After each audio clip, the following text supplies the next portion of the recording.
निराशा की ऐतिहासिक धरती और मेरी आंखों के सामने हजारों की तादाद में मौजूद जहां तक नजर जा रही है इस इलाके के जो लोग हैं, मैं उनकी मौजूदगी को सलाम करता हूं। पहली बार आपके बीच में आया हूं। महेश शर्मा जी से कई बार यहां आने को लेकर के बातचीत होती रही, लेकिन इस बीच जब अजीत भाई के चुनाव प्रचार के लिए आने का आमंत्रण मिला तो रात में मालदा में था, बंगाल में। आज मुझे लातूर रहना था एक प्रोग्राम में, लेकिन महेश जी ने कहा कि किसी भी तरह से आपको यहाँ आना पड़ेगा, तो मैं लातूर का प्रोग्राम छोड़ करके यहाँ हाजिर हुआ। दादरा नगर हवेली का नाम हम लोग सुनते रहे हैं। तादाद में यहाँ नौजवान साथी खड़े हैं। मैं अगले 20 मिनट 25 मिनट आपसे थोड़ी सी बातचीत करूंगा। झील में पानी बरसता है हमारे देश में, झील में पानी बरसता है हमारे देश में, खेत पानी को तरसता है हमारे देश में, जिंदगी का हाल खस्ता है हमारे देश में, दूध महंगा खून सस्ता है हमारे देश में। सिलवासा वालों, आने वाली 7 तारीख को आपको बूथ पर जाना है और न सिर्फ दादरा नगर हवेली के मुस्तकबिल का फैसला करना है, बल्कि भारत के भविष्य का भी फैसला करना है। ये चुनाव कोई आम चुनाव नहीं है। अगर हमारे साथियों को, बुजुर्गों को, नौजवानों को, माओ बहनों को ये लगता है कि ये चुनाव सिर्फ एक आम चुनाव है, तो नहीं, आप गलतफहमी के शिकार हैं। ये चुनाव बहुत जरूरी चुनाव है। एक तरफ वो ताकतें खड़ी है नरेंद्र मोदी जी के साथियों वाली, जो ये सुबह शाम कह रही है कि हमें बहुमत दीजिए क्योंकि हमें संविधान बदलना है। चाहे वो अरुण गोविल हो, चाहे ज्योति मिर्धा हो, चाहे लल्लू सिंह हो, चाहे अनंत हेगड़े हो, आप उनके बयान उठा करके देख लीजिए पिछले 40 दिन 45 दिन का। उनके भाषणों में एक बात आपको सुनाई पड़ेगी कि देशवासियों हमें बहुमत दीजिए क्योंकि हमें संविधान बदलना है। ये भाजपा की भाषा है। और एक तरफ वो इंसान खड़ा है जिसका नाम राहुल गांधी है, जो ये कह रहा है कि हम अपनी आखिरी सांस तक भारत के संविधान को नहीं बदलने देंगे। मैं उस आदमी का सिपाही बनकर, राहुल गांधी का सिपाही बनकर के आज अजीत भाई के लिए आपसे अपील करने आया हूं। दादरा नगर हवेली वालों, सिलवासा वालों, यह चुनाव बहुत महत्वपूर्ण चुनाव है। आप पर दिल्ली ने ऐसे हुक्मरान थोप रखे हैं जिन्होंने दादरा नगर हवेली को सजाने और संवारने का काम नहीं किया है, बल्कि उजाड़ने का काम किया है। और यह चुनाव उन ताकतों से बदला लेने का चुनाव है। परसों राहुल गांधी जी खड़े थे दमनदीप में, तो उन्होंने ये बात कही है कि दिल्ली में हमारी सरकार बनने जा रही है। हमारी सरकार बन जाए तो जो दिल्ली की कठपुतली यहाँ पर बैठी हुई है, उस दिल्ली की कठपुतली को यहाँ से हटाने का काम करना है। मैं ये बात आपसे कहने आया हूँ। पूरे देश में बहुत शानदार माहौल है। मीडिया आपको दिखा रहा होगा कि नरेंद्र मोदी जी बहुत अच्छा चुनाव लड़ रहे हैं। नहीं, मीडिया कुछ भी दिखा रहा हो, मैं केरल से लेकर के, जम्मू कश्मीर से लेकर के देश के अलग अलग हिस्सों में, बिहार में, बंगाल में, हर जगह चुनाव प्रचार करता हुआ यहाँ पहुंचा हूं। पूरे देश में बहुत शानदार माहौल है। पूरे देश में एक नारा लग रहा है कि दक्षिण भारत में भाजपा साफ, उत्तर भारत में भाजपा हाफ। और महाराष्ट्र, दादरा नगर हवेली, ये सब जो पूरा इलाका है, यहां तो भाजपा का सुपड़ा साफ होने ही जा रहा है। मैं आपसे, मेरी नई नस्लों, ये कहना चाहता हूं, मेरी जहां तक आवाज जा रही है कि एक तरफ भाजपा है जो भाषण दे रही है हिंदू, मुसलमान, सिख, ईसाई पर, मंदिर मस्जिद पर, उनके पास भाषण देने के लिए और कुछ नहीं है। लेकिन कांग्रेस क्या कह रही है कि जैसे ही हमारी सरकार बनेगी हम नौजवानों को 30 लाख नौकरियां देंगे। प्रधानमंत्री जी अपने भाषण में कह रहे हैं कि कांग्रेस आएगी तो आपकी भैंस छीन लेगी। यह प्रधानमंत्री की भाषा है। प्रधानमंत्री जी ये कह रहे हैं और कांग्रेस पार्टी और राहुल गांधी क्या कह रहे हैं कि जैसे ही हमारी सरकार बनेगी केंद्र में, वैसे ही इस देश की हर गरीब परिवार की महिला के अकाउंट में डायरेक्ट 1 लाख रुपया दिया जाएगा। सरकार डायरेक्ट 1 लाख रुपया देगी। हम ये नहीं देखेंगे कि कौन हिंदू है, कौन मुसलमान है, कौन सिख है, कौन ईसाई है, कौन आदिवासी है। ये देश सबका है, न तेरा है न मेरा है, ये हिंदुस्तान सबका है। नहीं समझी गई ये बात तो नुकसान सबका है। हमारे लिए भारत का हर नागरिक भारतवासी है। मैं इसलिए आपसे कहना चाहता हूं मेरे भाइयों, मैं पहली बार आपके बीच में आया हूं। यहाँ हमारे दादरा नगर हवेली के चेयरमैन नौशाद साहब बैठे हैं, मुंबई के चेयरमैन इब्राहिम भाईजान साहब बैठे हैं, यहाँ के प्रभारी अल्पसंख्यक विभाग के और पारसी समाज के शानदार नेता होशेदार इलादिया जी यहाँ बैठे हुए। मैं आप सबके बीच में यहाँ खड़ा होकर के ये कहना चाहता हूँ कि ये चुनाव बहुत महत्वपूर्ण चुनाव है। 10 साल आपने दिया नरेंद्र मोदी जी को, बदले में उन्होंने झूठे वादे और जुमलों के अलावा कुछ भी नहीं दिया। वो सुबह शाम अपने भाषणों में क्या कहते हैं कि बताइए कांग्रेस वालों आपने 70 साल में क्या किया। मैं तो पार्लियामेंट में बैठता हूं, एक दिन वो पार्लियामेंट में खड़े होकर कह रहे थे कि बताओ कांग्रेस वालों आपने क्या दिया। इधर राहुल जी बैठे थे, बोले इमरान मत बताना, बता दोगे तो ये उसको भी बेच देंगे। इनका काम सिर्फ बेचने का है। मैं तो भाजपा वालों से कहना चाहता हूं, वो हमसे 70 साल का हिसाब मांग रहे हैं। अरे भाजपा वालों, जो अपना चलाया हुआ 2000 का नोट 7 साल नहीं चला सके, वो हमसे 70 साल का हिसाब मांग रहे हैं। जो अपना चलाया हुआ नोट नहीं चला सके, वो देश क्या चलाएंगे? नहीं चला सकते। प्रधानमंत्री जी को मैं चुनौती देते हुए कहता हूं, छोड़िए हिंदू मुसलमान सिख ईसाई मंदिर मस्जिद, दम है तो मुद्दों पर चुनाव लड़िए। आपने 2014 में नारा दिया था, बहुत हुई महंगाई की मार, अब की बार मोदी सरकार। याद है वो नारा आप सबको? उस नारे का अंजाम क्या हुआ? कुछ नहीं। वो गैस सिलेंडर जो 400 रुपए का था, जिसे 400 रुपए तक पहुंचने में 70 साल लगे थे, उसे कहां पहुंचा दिया? 1000 के पार। वो पेट्रोल डीजल जो 58 रुपए लीटर था, वो 100 रुपए के पास पहुंचा दिया।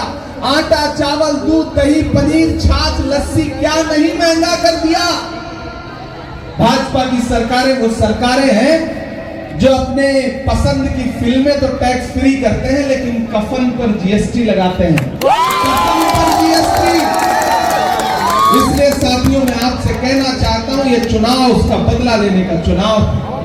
प्रधानमंत्री जी ने एक नारा दिया था कि बेटी बचाओ बेटी पढ़ाओ, याद है उनका नारा? उस नारे की सच्चाई यह है कि चाहे उन्नाव हो, चाहे हाथरस हो, चाहे सोनभद्र हो, या फिर जंतर मंतर पर बैठी हुई मेडल लाने वाली, ओलंपिक पदक लाने वाली बेटियां हो, पुलिस ने उनको वहां पे घसीटा। और अभी तो कर्नाटक में भाजपा की एक सहयोगी पार्टी का सांसद है प्रज्वल रेवन्ना, 2800 महिलाओं से बलात्कार का आरोपी, 2800। और हमारी सरकार ने क्या किया? दिल्ली की सरकार ने उसको जर्मनी भाग जाने दिया। तो बेटी बचाओ बेटी पढ़ाओ का नारा हो, बहुत हुई महंगाई की मार, अब की बार मोदी सरकार, ये नारा हो, सारे नारे झूठे साबित हुए हैं। इसलिए साथियों, मैं आपसे कहना चाहता हूं कि ये चुनाव कांग्रेस की गारंटी कार्ड का चुनाव है। ये देखिए इधर गारंटी कार्ड और 5 न्याय। पहला न्याय क्या है? हिस्सेदारी न्याय। ये आदिवासी समाज का राज्य है, केंद्र शासित प्रदेश है। आपकी जंगल और जमीन छीनने का जो साजिश किया जा रहा है, उसका बदला लेने का वक्त आ गया है। कांग्रेस पार्टी कह रही है कि हम अपने आदिवासी भाइयों को, भाजपा वाले तो आदिवासियों को आदिवासी तक नहीं कहते, वनवासी कहते हैं। वनवासी कहने के पीछे जो उनकी साजिश है, उस साजिश को समझिए। वनवासी का मतलब है कि आप बस जंगल में रहो, शहर में आपका कुछ नहीं है, लेकिन कांग्रेस पार्टी कहती है कि आप आदिवासी हो, आप यहाँ के मूल निवासी हो, यहाँ की जमीन पर, यहाँ के जंगल पर सबसे पहला हक आदिवासी भाइयों का है, ये कांग्रेस पार्टी कहती है। और हम उनको इंसाफ देने का काम करेंगे। दादरा नगर हवेली में जो भी औद्योगिक विकास हुआ है उसको कांग्रेस पार्टी ने किया। आज हालत यह है कि यहां जो उद्योग लगे हैं उसमें नौकरियों के लिए भी आपके लिए कोई रास्ता नहीं छोड़ा है प्रफुल्ल पटेल जी ने और केंद्र की सरकार ने। तो मैं आपसे कहना चाहता हूं सिलवासा वालों कि अजीत भाई शरीफ आदमी है, इनके पिताजी को आप जानते हैं, उनसे आपका विरासत का रिश्ता है, ये अपने पिता की विरासत को आगे बढ़ाने के लिए आए हैं। तो मैं आपसे अपील कर रहा हूं कि अजीत भाई को देखिए और जब 7 मई को बूथ पर जाइए तो एक चीज का ध्यान रहे कि कांग्रेस पार्टी को हाथ के पंजे को दिया गया आपका एक वोट सिर्फ इनको नहीं मिलेगा, मोहब्बत के उस मसीहा को मिलेगा जिसका नाम राहुल गांधी है। आपका दिया गया अजीत भाई को एक वोट सिर्फ इनको नहीं मिलेगा, सोनिया गांधी जी को मिलेगा, प्रियंका गांधी जी को मिलेगा, मल्लिकार्जुन खड़गे जी को मिलेगा, शरद पवार को मिलेगा, उद्धव ठाकरे जी को मिलेगा, इमरान प्रतापगढ़ी को मिलेगा। आपका दिया गया एक वोट महेश शर्मा को मिलेगा, नौशाद साहब को मिलेगा। सिर्फ अजीत भाई नहीं लड़ रहे इस चुनाव को, पूरा इंडिया गठबंधन लड़ रहा है। और मैं पूरी जिम्मेदारी से कह रहा हूं कि भाजपा की सरकार के जाने का वक्त हो चला है। 2 फेज का इलेक्शन हुआ है, प्रधानमंत्री जी की जबान लड़खड़ाने लगी। आपने गौर किया इस बात को कि नहीं? कुछ का कुछ बोल जा रहे हैं, चेहरे पर वो जोश नहीं है जो होना चाहिए। ये चुनाव है ही ऐसी चीज, गमों की धूप में भी मुस्कुरा कर चलना पड़ता है। ये दुनिया है, यहाँ चेहरा सजा कर चलना पड़ता है। तुम्हारा कद मेरे कद से बहुत ऊंचा सही, लेकिन चढ़ाई पर कमर सबको झुका कर चलना पड़ता है। परेशान है वो, क्योंकि उन्हें समझ में आ गया है कि सत्ता जा रही है और देश की गद्दी पर राहुल गांधी आने जा रहे हैं। दादरा नगर हवेली वालों, सिलवासा वालों, मैं आपसे एक बात और बहुत जरूरी कहना चाहता हूं कि आप तो वो लोग हैं जो लोगों को उनकी मेहनत का फल देना जानते हैं। याद करिए वो दिन 7 सितंबर 2022 को जब कन्याकुमारी के साहिल पर खड़ा होकर के एक इंसान कह रहा था कि मैं 4000 किलोमीटर चलने जा रहा हूं कन्याकुमारी से कश्मीर तक, सिर्फ एक नारा लगाऊंगा कि नफरत छोड़ो भारत जोड़ो। सिर्फ एक बात करूंगा कि नफरत के बाजार में मोहब्बत की दुकान खोलनी है। मैं चला हूं उस इंसान के साथ, यहाँ महेश शर्मा जी हैं, ये भी उस दिन मौजूद थे वहां।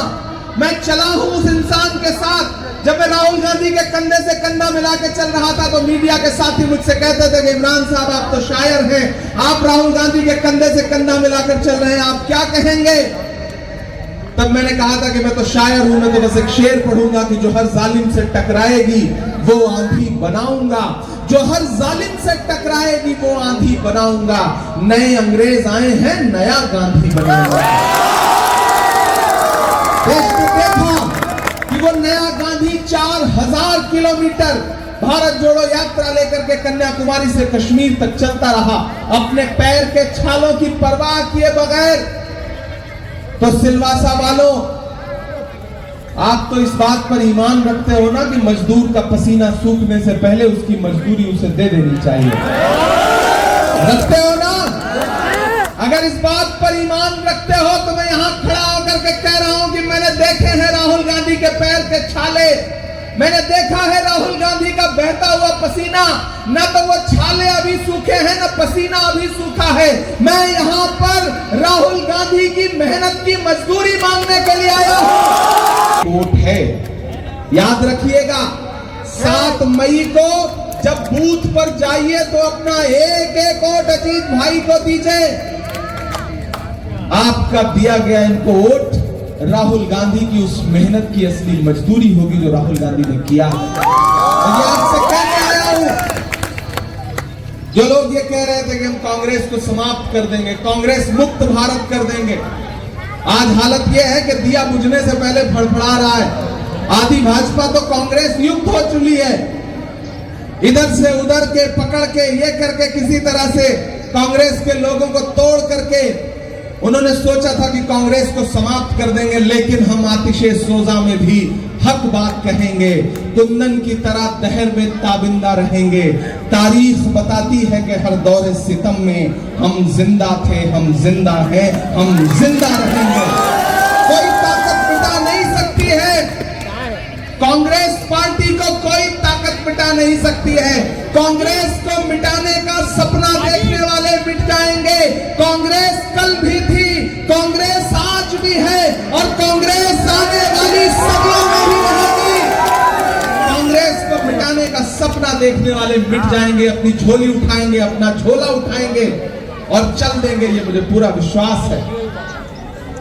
मैं आपसे कहना चाहता हूं, राहुल जी ने मुझसे ये बात कही है, उन्होंने ये संदेशा भेजा है कि इमरान जाओ और यहां के दादरा नगर हवेली के लोगों से कहो कि दिल्ली की कठपुतली से आप सारे लोग परेशान हैं, हमें पता है। जिस तरह का जुल्म सितम, जिस तरह का अत्याचार, जिस तरह का भ्रष्टाचार दिल्ली ने रिमोट कंट्रोल से यहां पर करवाया है, उसका बदला लेने का वक्त है। आप अजीत भाई को जिता करके पार्लियामेंट भेजिए। मैं एक वादा आपसे करता हूं, इन्हें आप लोकसभा भेजिए, मैं पहले से ही राज्यसभा में बैठता हूं। दादरा नगर हवेली के मुद्दे पर एक तरफ ये लोकसभा में लड़ेंगे और एक तरफ मैं राज्यसभा में लड़ूंगा, क्योंकि मैं भी महाराष्ट्र से ही राज्यसभा हूं, कहीं दूर से नहीं। तो आपका पड़ोसी हूं, आपके पड़ोस का खासदार हूं। इनको जिताइए और साथ में एक फ्री पाइए। एक के साथ एक फ्री, इससे अच्छा ऑफर नहीं हो सकता है। अजीत भाई को जिताइए। इस पार्टी ने 2014 में एक बात कही थी कि हमारी सरकार बनेगी तो दमनदीप, लक्षद्वीप और ये दादरा नगर हवेली, यहां विधानसभाओं की बहुत जरूरत है, यहां जनप्रतिनिधियों की जरूरत है। जो दिल्ली यहां के लोगों का हक मार लेती है, उसके लिए लड़ने वाले जनप्रतिनिधियों की जरूरत है। तो कांग्रेस पार्टी ने वादा किया था कि हम यहां विधानसभा देंगे। आप सब कांग्रेस पार्टी को वोट दीजिए, अजीत भाई को जिताइए, इन्हें सांसद बना करके भेजिए। हम कोशिश करेंगे कि सरकार बने तो कम से कम यहां पर विधानसभा गठित हो, यहां विधायक बनने शुरू हो, ताकि आपके बुनियादी मुद्दों पर लड़ सके। मेरे भाई, मैंने कहा ना, ये चुनाव बहुत महत्वपूर्ण चुनाव है। भाजपा आपको उलझाएगी, मुद्दों से हटाएगी, ध्यान भटकाएगी, लेकिन कल तक जो भाजपा को मिटाने की कस्में खा रहे थे, कैसे पाला बदल के भाजपा के पास चले गए, आपने देखा ना। कैसे भरोसा तोड़ा आपका, देखा ना। कैसे उन्होंने भरोसा तोड़ा आपका, देखा ना। मैंने भी सोशल मीडिया पे उनके लिए लिखा था। मैंने भी जब पार्लियामेंट में देखा था तो मुझे भी सहानुभूति हुई थी, लेकिन लोग थोड़े से फायदे के लिए, थोड़ी सी लालच के लिए अपने स्वाभिमान का समझौता कर लेते हैं, और मुझे लगता है ऐसे लोग आपका जनप्रतिनिधि होने की ताकत और हिम्मत नहीं रखते हैं। ये चुनाव धोखा देने वालों से बदला लेने का भी चुनाव है। यहां लड़ाई सीधे सीधे है, देश में लड़ाई सीधे सीधे नरेंद्र मोदी और राहुल गांधी के बीच में है। और आपको तय करना है कि 10 साल जिन्होंने आपको जुमला दिया, उनके लिए खड़ा होना है या फिर उस इंसान के लिए खड़ा होना है जो देश के असली मुद्दों की बात करता है, जल जंगल जमीन की बात करता है, जातिगत जनगणना की बात करता है, हिस्सेदारी देने की बात करता है, किसानों को एमएसपी देने की बात करता है, जो युवाओं को नौकरी देने की बात करता है, जो कहता है कि जिस दिन कांग्रेस पार्टी की सरकार बनेगी, उस दिन इस देश में जितने भी बच्चों ने एजुकेशन लोन लेके पढ़ाई की होगी, 15 मार्च 2024 तक के उनके सारे एजुकेशन लोन माफ कर दिए जाएंगे। ये कौन कह रहा है? कांग्रेस पार्टी कह रही है, राहुल गांधी कह रहे हैं। पार्टी कह रही है कि हमारी सरकार बनी, वो आपसे ये नहीं कह रही है कि हिंदू मुस्लिम सिख ईसाई के नाम पे लड़ो, मंदिर मस्जिद के नाम पे लड़ो। वो कह रही है कि जिस दिन हमारी सरकार बनी, नौजवानों, सुनना तुम्हारे काम की चीज है ये। कांग्रेस पार्टी कह रही है कि जिस दिन हमारी सरकार बनी, इस देश में जितने भी कॉम्पिटिटिव एग्जाम के फॉर्म नौजवान भरता है, किसी भी नौकरी का फॉर्म नौजवान जो भरता है, उसका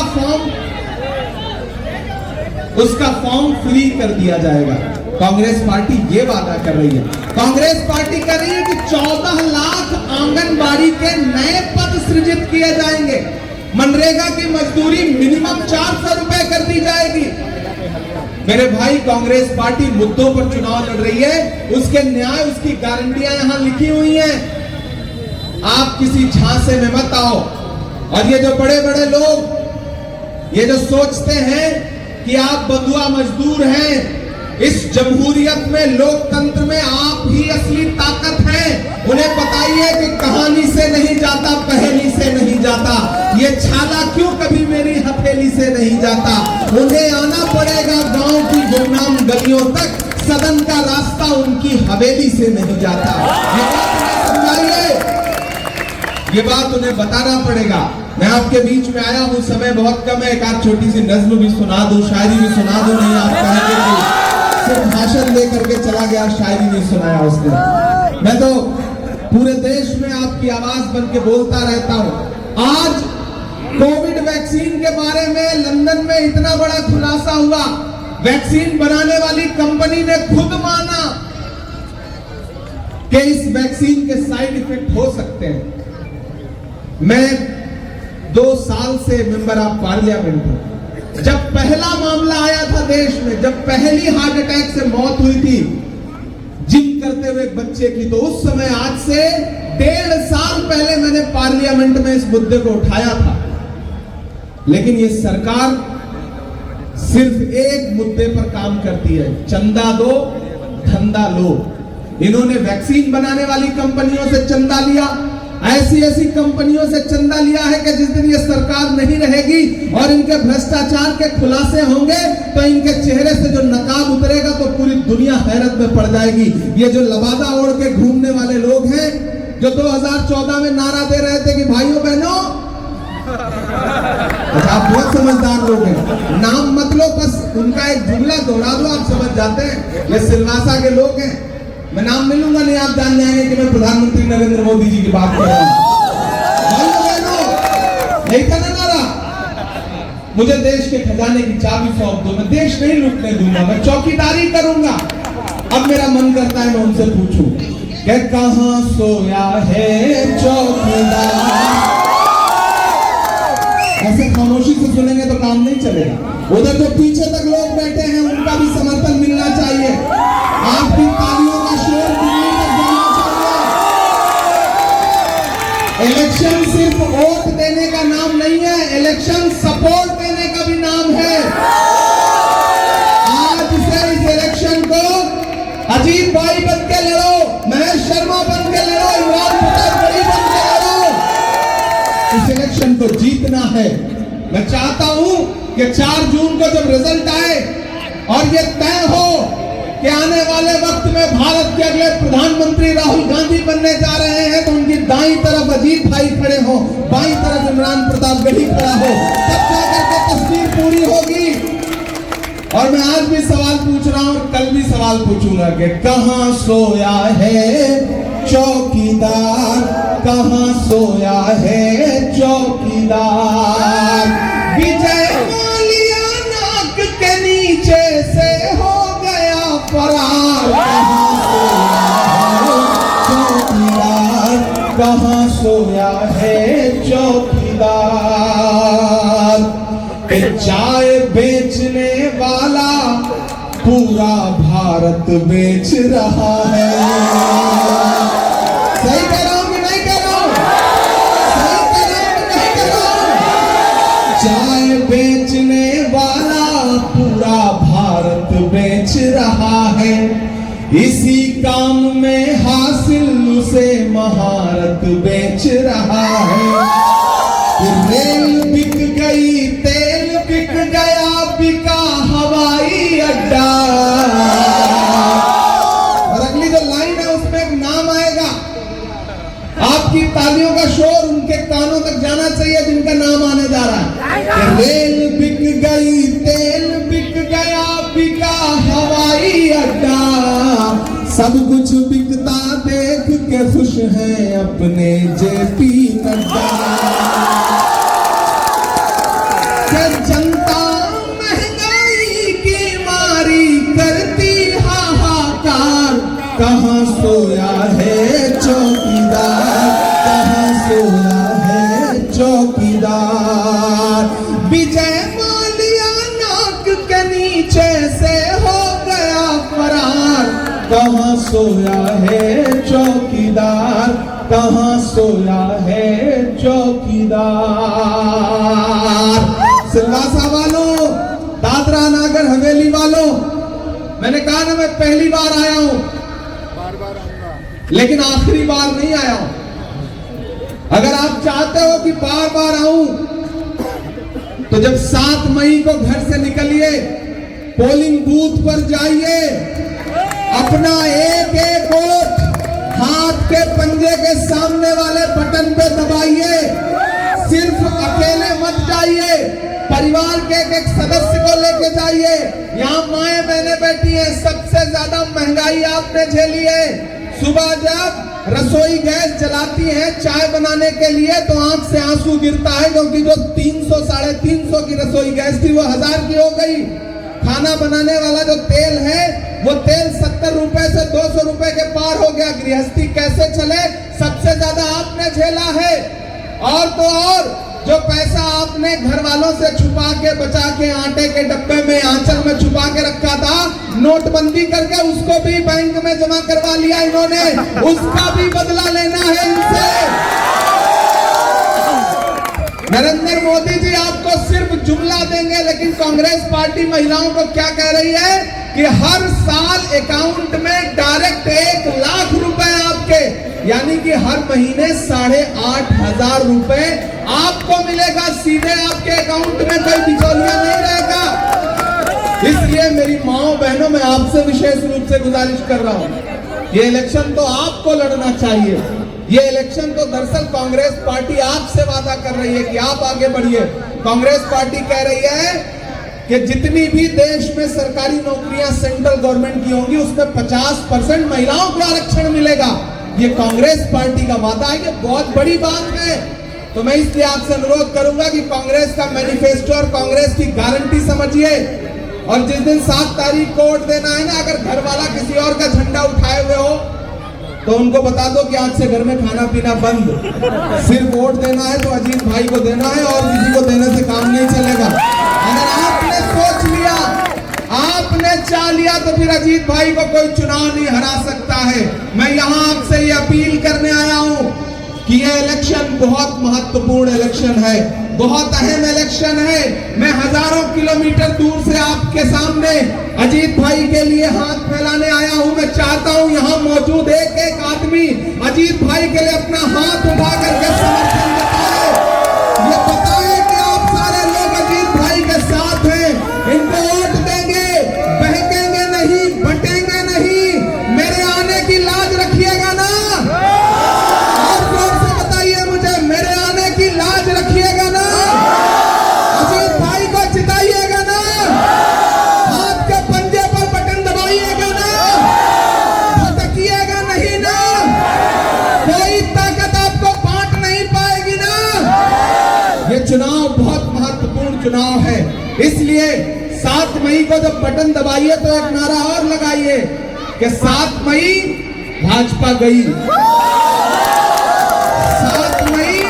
भाजपा गई, 7 मई, 7 मई, 7 मई, 7 मई, ये नारा लगा करके बूथ पर जाइए, बटन दबाइए, अजीत भाई को जिताइए। मैंने कहा ना, एक सांसद जिताइए, एक सांसद साथ में फ्री पाइए। ये लोकसभा में, मैं राज्यसभा में, ये दादरा नागर हवेली के लिए लड़ेंगे। मैं भी आपके मुद्दों पर लड़ूंगा, ये मैं आपसे वादा करता हूं। और एक वादा ये भी करता हूं कि 4 जून को जब रिजल्ट आएगा और ये चुनाव जीते होंगे तो मैं आपका शुक्रिया अदा करने के लिए एक बार फिर सिलवासा आऊंगा। ये आज चूंकि समय कम है, मुझे अगली सभाओं के लिए निकलना है, लेकिन ये मेरा आपसे वादा है कि अगर चाहते हैं कि दादरा नागर हवेली को दिल्ली की कठपुतली से आजादी मिले, अगर ये चाहते हैं कि दिल्ली के रिमोट कंट्रोल से आजादी मिले, तो फिर हमारा सांसद चुन के भेजिए। दिल्ली में इंडिया गठबंधन की सरकार बनने जा रही है। जो सबसे पहला काम इंडिया गठबंधन की कलम से होगा वो यही होगा कि दादरा नागर हवेली को कठपुतली से दिल्ली की रिमोट कंट्रोल से आजाद दिलाया जाएगा। ये हमारा आपसे वादा है। बहुत शुक्रिया, बहुत आभार आपका। आप बहुत बड़ी तादाद में यहाँ पर इकट्ठा हुए और मुझे अच्छा लग रहा है कि यहाँ माए बहने बड़ी तादाद में। एक अंतिम बात आपसे कह रहा हूँ, बहुत संजीदगी से मेरी बात सुनिएगा। 4 मिनट बाकी है इसलिए बात कह देता हूँ। आपसे इतनी सारी आपकी तारीफ, लेकिन आपसे छोटी छोटी एक शिकायत। जानते हैं शिकायत क्या है? आप जब सुबह चाय की दुकान पर बैठते हैं तो 2 मिनट में चीफ मिनिस्टर बदलते हैं और 2 मिनट में प्राइम मिनिस्टर। शाम को बिरयानी और कुछ खा पी रहे होते हैं तो फिर सरकार दिल्ली वाली भी बदल देते हैं और महाराष्ट्र वाली भी। लेकिन जिस दिन वोट देने जाना होता है उस दिन आपको लगता है कि यार धूप बहुत है, लाइन बहुत लंबी होगी, कौन जाए, हमारे एक वोट से अजीत भाई का क्या हो जाएगा, अजीत भाई तो जीत ही रहे हैं, हम नहीं जाएंगे तो क्या हो जाएगा। नहीं, अपने एक एक वोट की अहमियत समझिए। सिर्फ एक एग्जांपल बताता हूं, महेश भाई जानते हैं, राजस्थान में एक नेता है हमारे सीपी जोशी, चीफ मिनिस्टर बनने की रेस में थे, सिर्फ एक वोट से एमएलए का इलेक्शन हार गए, ना एमएलए बन पाए, चीफ मिनिस्टर तो मतलब क्या ही बन पाते। तो एक एक वोट की अहमियत समझिए। आपका एक एक वोट इतना महत्वपूर्ण है, इतना अहम है। सिर्फ खुद मत वोट दीजिए, पड़ोस, घर, रिश्तेदार, दोस्त, यार, आज से सबको फोन लगाइए। सोशल मीडिया का जमाना है, व्हाट्सएप करिए, लोगों को बस एक बात बताइए कि इस बार लड़ाई भारत के संविधान को बचाने की है। देश को यह तय करना है वो संविधान जो इस देश के दलितों को, आदिवासियों को, पिछड़ों को, अल्पसंख्यकों को, गरीबों को यह अधिकार देता है कि आप इस देश में सम्मान के साथ अपना सर उठा के रह सकें। नरेंद्र मोदी जी की सरकार उस संविधान को बदलना चाहती है। अब देश के आदिवासियों को, पिछड़ों को, दलितों को, सबको यह तय करना है कि उन्हें नरेंद्र मोदी की सरकार बचानी है या डॉक्टर बाबा साहब अंबेडकर का संविधान बचाना है। हमें डॉक्टर बाबा साहब अंबेडकर का संविधान बचाना है, और अगर संविधान बचाना है तो फिर राहुल गांधी के नाम पर वोट देना है। राहुल गांधी ही सच्चे वारिस है, सच्चे सिपाही हैं। तो अपना एक एक वोट लेकर के निकलिए, कांग्रेस को दीजिए। अजीत भाई ध्यान में रहे, कांग्रेस ध्यान में रहे, राहुल गांधी ध्यान में रहे, और अब मैं भी आ गया हूं तो मेरा चेहरा भी आपके ध्यान में रहे, महेश भाई का चेहरा आपके ध्यान में रहे। बहुत शुक्रिया, बहुत मोहब्बतें। जल्दी ही 4 जून के बाद फिर आपका शुक्रिया अदा करने आऊंगा। आपने अगर अजीत भाई को जिता दिया, और मुझे पूरा यकीन है कि आप जरूर जिताएंगे। बहुत शुक्रिया सिलवासा वालों, थैंक यू।